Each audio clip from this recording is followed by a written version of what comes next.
오늘 경매로 나온 특별한 토지 소개 영상에 오신 걸 환영합니다. 오늘 소개해드릴 토지는 아름다운 전원주택들이 형성되어 있는 산 중턱에 자리잡고 있는 북향 토지입니다. 시내와도 가까운 이 토지는 체류용 쉼터로서 최적의 장소가 아닐까 생각해 봅니다. 지금부터 이 토지가 어떤 매력을 가지고 있는지 함께 살펴보시겠습니다. 안녕하세요. 갤러리랜드 김소장입니다. 지금 보이는 곳이 물건지로 가는 도로의 모습입니다. 사건 번호 2023 타경 40302 물건번호 1번이며 경기도 안성시 원곡면 반제리 222번지입니다. 토지의 면적은 1301제곱 약 393평입니다. 체류용 쉼터란 사람들이 일상에서 벗어나 휴식을 취할 수 있는 공간입니다. 자연 속에서 힐링할 수 있는 쉼터를 꿈꾸신다면 이 북향 토지가 매우 적합할 수 있습니다.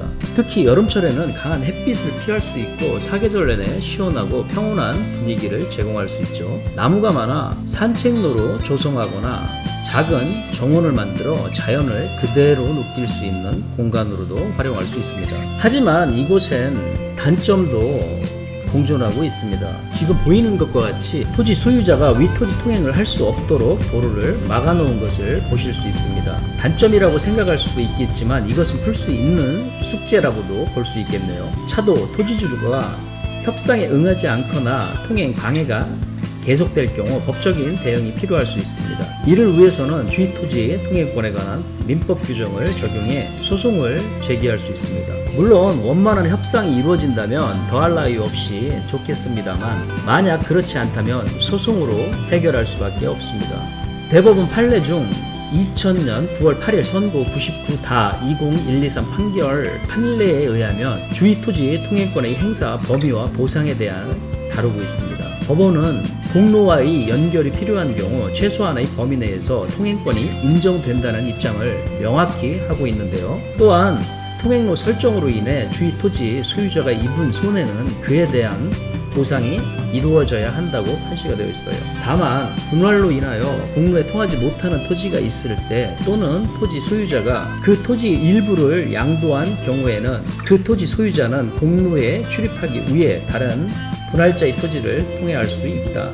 이 경우에는 보상의 의무 또한 없다고 민법 제220조 제1항에 판시되었습니다. 그렇기 때문에 다소 토지주와 협의가 이루어지지 않는다면 시간은 다소 필요하나 큰 문제는 되지 않을 것으로 생각됩니다. 지금 지도를 잠시 보시면 어느 필지 소유자가 통행 방해를 하고 있는지는 정확히 알 수 없으나 만에 하나 토지주가 보시는 것과 같이 국유지를 침범해 사용하고 있는 것이 명확하다면 국유지를 침범한 행위에 대해 문제를 제기하여 상호 이익을 바탕으로 협상할 수 있을 것 같습니다. 즉 국유지 침범 문제를 해결하지 않으면 사도 통행권 문제도 해결되지 않을 수 있음을 상기시키는 것이죠. 국유재산법에 따르면 국유지를 무단으로 점유하거나 사용하는 것은 금지되며 침범한 경우 국유지를 원상 복구해야 하는 무단 점유에 따른 사용료 또는 벌금을 부과될 수도 있죠. 사도 토지주의 협상을 통해 통행료 지불이나 상호 이익을 바탕으로 해결해 보는 것 또한 한 방법일 것 같습니다. 하지만 제가 법률가가 아니기 때문에 최종 법률가와 상담 후 입찰에 응하시길 당부드립니다. 그럼 다시 돌아와 권리관계를 보시겠습니다. 말소기준 등기는 2014년 11월 19일 안양지구 축협에서 채권 금액 8억 1,600만 원이며 그 이후 권리는 모두 소멸되기 때문에 특이사항은 없어 보여지고요. 그럼 토지를 보실 때 가장 중요한 토지 이용 계획원을 보시겠습니다. 용도지역은 도시지역 보존녹지지역이며 보존녹지지역은 행위 제한이 아주 강한 곳입니다. 건폐율 20%, 용적률은 80%이며 장점으로는 건폐율이 낮기 때문에 녹지를 보존하고 환경 파괴를 최소화할 수 있고 자연 경관을 유지할 수 있어 산림 등의 생태계를 보호하는 데 중요한 역할을 합니다. 또한 보존 녹지 지역은 개발이 제한되므로 자연 속에서 휴식을 취할 수 있는 공공재적 가치를 제공합니다. 단점으로는 지정된 토지의 소유자는 개발 제한으로 인해 자유롭게 토지를 사용할 수 없으며 재산권 행사가 크게 제약됩니다. 그렇기에 본 물건은 체류용 쉼터로 최적화가 돼 있는 것 같습니다. 보시는 것과 같이 토지는 앞쪽으로 3-4m 도로가 잘 연결되고 있어 접근성이 매우 좋아 보여집니다. 주변은 한적하고 고요하며 자연의 운치가 가득한 곳입니다. 도심과의 거리도 매우 가깝기 때문에 휴식을 취하면서 필요한 모든 편의시설을 쉽게 이용할 수 있을 것 같네요. 다시 한번 지도를 살펴볼까요? 지금 보이시는 두 필지 또한 경매에 나온 토지입니다. 지금 보이시는 파란색 부분이 국유지이기 때문에 아까 도로를 막아놓은 소유자 또한 국유지를 점유하는 것으로 추정이 됩니다. 물론 제 개인적인 생각입니다만 그렇기에 협상 카드로 쓰기에도 용이해 보여집니다. 주변에 거래 사례가 많이 없어 토지 가액은 감정 평가사에 의존할 수밖에 없으나 주변 농경지 토지를 보아도 한번 유찰시켜 낙찰을 받으신다면 그리 나빠 보이지는 않는 토지로 보아집니다. 그럼 다시 경매지로 돌아와 경매에서 가장 중요한 매각 물건 명세서를 보시겠습니다.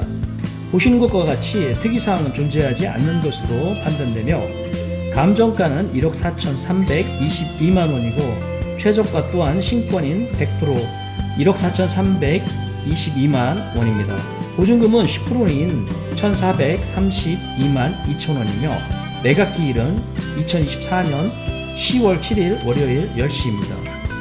여러분들께서는 오늘 어떻게 보셨는지요?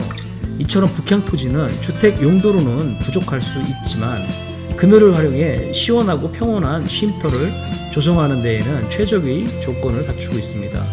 만약 자연 속에서의 휴식 공간을 계획 중이라면 이 토지는 분명히 좋은 선택지가 될 것입니다. 오늘 소개한 경매 토지에 대해 더 궁금한 점이 있으시다면 아래 댓글로 질문해 주세요. 구독과 좋아요는 저에게 정말 큰 힘이 됩니다. 저희 갤러리랜드는 여러분들의 임장 수고를 덜어드리기 위해 항상 좋은 촬영으로 여러분께 다시 찾아오겠습니다. 감사합니다. 갤러리랜드 김 소장이었습니다.